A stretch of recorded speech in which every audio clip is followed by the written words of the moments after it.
Hello, Namaste, Ram Ram ji. Welcome to the yet another video of Banking versus Life. So we are preparing for RRB Clerk Mains and it's our day 10 and 11. So मैं अपनी इन videos में मैं अपना daily schedule share करती हूँ कि मैंने एक दिन में कितना क्या कुछ किया है एंड उसी से रिलेटेड जो भी मेरी लर्निंग्स हैं वो मैं शेयर करती हूँ जितना मैंने कुछ सीखा है। आज की भी वीडियो मेरे डेली शेड्यूल से रिलेटेड ही रहेगी जिसमें मैं अपने डे 10 और 11 में मैंने क्या कुछ किया है वही सब शेयर करने वाली हूँ। डे 10 की बात करते हैं जिसमें मैंने स्मार्ट कीड़ा का जो सेकंड मॉक था वो लगाया था आरआरबी क्लर्क मेंस का एंड इसमें मेरा स्कोर आप लोग देख सकते हैं। वेट इसमें आप मेरा स्कोर चेक कर सकते हैं। पहले से थोड़ा बेटर है, ज़्यादा अच्छा नहीं कह सकते हम इसको, बट जितने मैंने अटैम्प्ट किए थे उस हिसाब से मुझे लगा कि आई थिंक 70 या 75 के अराउंड आ जाएंगे, बट ये इतने ही रहे। नेगेटिव ज़्यादा चले गए, नेगेटिव इंग्लिश में ज़्यादा चले गए मेरे। इंग्लिश में मेरा आप स्कोर देख सकते हो 11, काफ़ी कुछ ले दे के क्लियर हुआ है। एंड कंप्यूटर का मुझे आप लोग सजेशन देना कि आप कंप्यूटर का आप कहाँ से कर रहे हो कि मतलब वो पढ़े हो एटलीस्ट 25 एंड मतलब 25-30 क्वेश्चन तो ठीक हो, 15 के अप्रोक्स हमारे जो मार्क्स है वो आ जाए, तो कंप्यूटर के लिए एक बार मेरे को सजेस्ट कर देना। बाकी रीजनिंग मेरी ठीक है थोड़ी सी, बट इम्प्रूव मेरे को करनी है ये भी। रीजनिंग में भी मतलब स्पीड के ऊपर ध्यान देना है मेरे को, एंड क्वांट्स में भी मुझे जल्दी मेरे को कॉन्सेप्ट्स एंड डेटा वगैरह मैं जल्दी नहीं निकाल पाती हूँ। क्वांट्स में भी मुझे मतलब जो डीआई हैं उनका डेटा एग्जैक्ट निकालने में, और एक जो डीआई थी मैं आपको अभी दिखाऊंगी उसके 2 क्वेश्चंस मेरे गलत हो गए। इसमें आप सेक्शन वाइज मेरा स्कोर देख सकते हो एंड क्वेश्चंस जो कि ये डेटा सफिशिएंसी के क्वेश्चन इस बार मेरे गलत हुए हैं, सिली मिस्टेक या कुछ कह सकते हो कि थोड़ी बहुत मिस्टेक की वजह से। बाकी ओवरऑल क्वेश्चन ठीक थे ये, मतलब एक कंडीशन से दूसरी कंडीशन लिंक करनी थी, इजी थी। बाकी की जो पजल थी ये भी 3 पजल मैंने छोड़ दी है। ये वाली मेरे को कर लेनी चाहिए थी, ये वाली काफ़ी इजी थी, कोई नहीं कर। खैर नेक्स्ट पे चलते हैं। कंप्यूटर कंप्यूटर में भी कुछ क्वेश्चंस ये जो मतलब गलत हुए हैं, मेरे ना पढ़ने की वजह से हुए हैं, इसलिए मैं आपसे सजेशन ले रही हूँ कि कंप्यूटर मेरे को कहाँ से करना चाहिए, जो काफ़ी नेगेटिव हो रहे हैं कंप्यूटर में भी मेरे। इसके बाद जीए, जीए का मैंने मतलब 4-5 मेरे को लग रहा था पहले से, तो मैंने उतने ही टिक किए जो मेरे को लग रहा था कि हाँ हल्का फुल्का पढ़ा हुआ या फिर पहले का देखा हुआ सा कुछ। तो ये तो नॉर्मल बेसिक्स से ही क्वेश्चन हम कह सकते हैं वैसे थे, बाकी गलत हुए हैं इनमें भी। मुझे ये पता नहीं क्यों ये वाला क्वेश्चन गलत किया है मैंने। First financial institution 1948। Okay okay इसके बाद इंग्लिश में भी मतलब पैराजम्बल गलत हो रहे हैं। इंग्लिश के ऊपर मेरे को ज़्यादा वर्क करना है क्योंकि काफ़ी वीक हो गई। एक तो मैं डेली भी नहीं कर रही हूँ इंग्लिश के लिए, तो उस वजह से भी हो सकता है ये। इसके बाद क्वांट्स की आप बात करें, मैंने एनालाइज अभी इंग्लिश और क्वांट्स के मैंने हाफ ही किए हैं, शायद 179-80 तक। बट क्वांट्स में भी इनमें मैंने एक दो जो मतलब मैं जब एग्जैक्ट डेटा मतलब कर रही थी, एक्सट्रैक्ट कर रही थी डेटा को, तब एक दो मैंने वैल्यू गलत लिख दी, उसकी वजह से ये 2 क्वेश्चंस गलत हो गए, नहीं तो इसमें भी थोड़े बन जाते क्वेश्चन। और बाकी मुझे इंग्लिश और क्वांट्स कल देखूँगी मैं थोड़ा और अच्छे से। बाकी इस तरीके से मतलब शायद जल्दी लिखना होगा क्योंकि आधा टाइम तो मैं कट करने में लगा रही थी काफ़ी। बाकी पजल्स ठीक थी, मैंने बाद में अभी निकाली है जब आज और कल में मैंने सोल्व किया है इनको। तो ये वो दोनों पजल्स काफ़ी मतलब लिंक करने की कोशिश करें तो उस हिसाब से ठीक थी ये पजल्स। ये डेटा मैंने यहाँ पे गलत निकाल लिया था, और बाकी तो ठीक ही था। जितने भी क्वेश्चंस क्वांट्स के भी हाफ क्वेश्चन किए थे। अभी ये डीआई मेरी एनालाइज करनी रह रही है, ये वाली मैं नहीं बता सकती आपको, आने वाली वीडियोस में मैं शेयर करूँगी।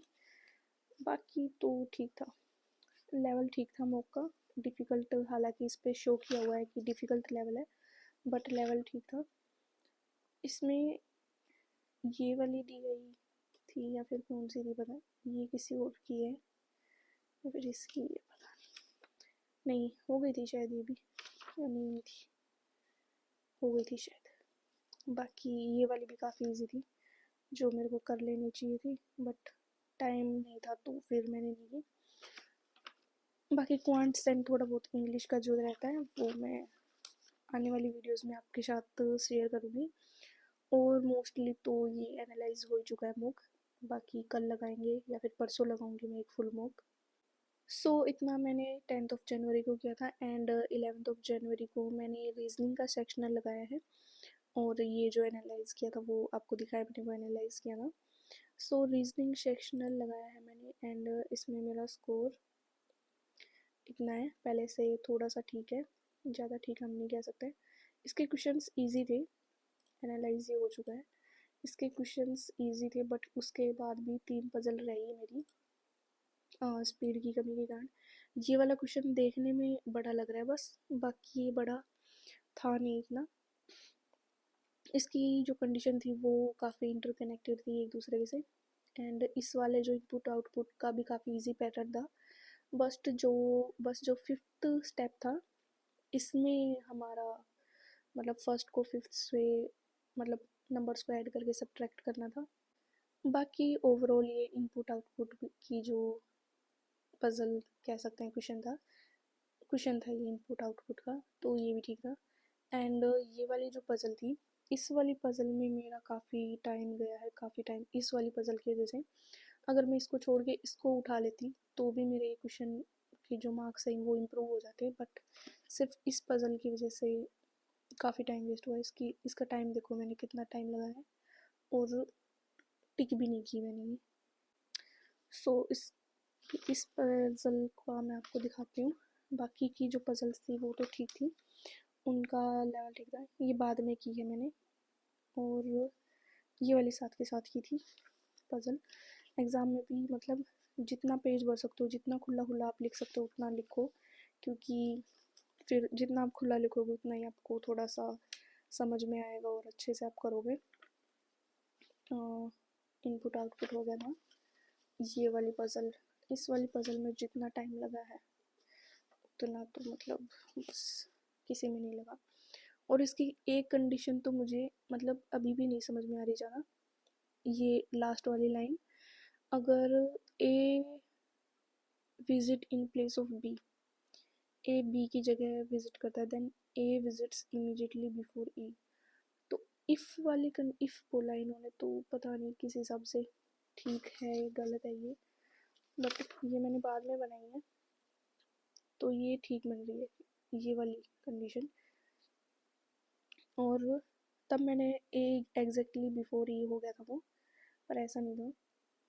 अगर ए बी की जगह आता है तब होता ये, ठीक है, अगर ए बी की जगह आता तब होता, बट ए इनकी जगह नहीं आ रहा तो एग्जैक्टली नीचे भी नहीं है ई, बट ये वाली तो मैंने पूरी गलत बना दी थी। खैर कोई क्वेश्चन मेरे को ज़्यादा मतलब ऐसे हो जाता है कि भाई हाँ बहुत बार कर चुके फिर भी नहीं समझ में आ रहा है, तो नेक्स्ट पर मूव ऑन कर जाती हूँ मैं, क्योंकि एक ही उसके सारे मतलब बाकी के जो क्वेश्चन आने वाले टाइम में होते हैं वो भी थोड़े ख़राब से हो जाते हैं। बाकी मुझे लगा कि शायद मैंने पढ़ने में गलती की है या कुछ और, बट ऐसा नहीं था। एटलीस्ट 1% वगैरह वाली सारी कंडीशन मैंने अच्छे से ही रीड की थी। सो डे 11 में मैंने एक सेक्शनल लगाया है, पहले का जो मूक था उसको एनालाइज किया है, और कंप्यूटर वगैरह सब जो रीड करना था वो किया है, एंड एक क्लास की है मैंने कंप्यूटर की, स्टार्टिंग की ही एक क्लास की है मैंने, और बस अभी के लिए इतना ही है। बाकी आने वाले टाइम में और लगाते हैं मूक,